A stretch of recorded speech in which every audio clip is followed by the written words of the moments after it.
Seorang lelaki membuat eksperimen perbezaan bunyi antara air mineral dengan arak.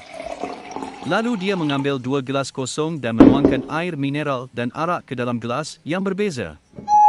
Selamat menyaksikan hasilnya.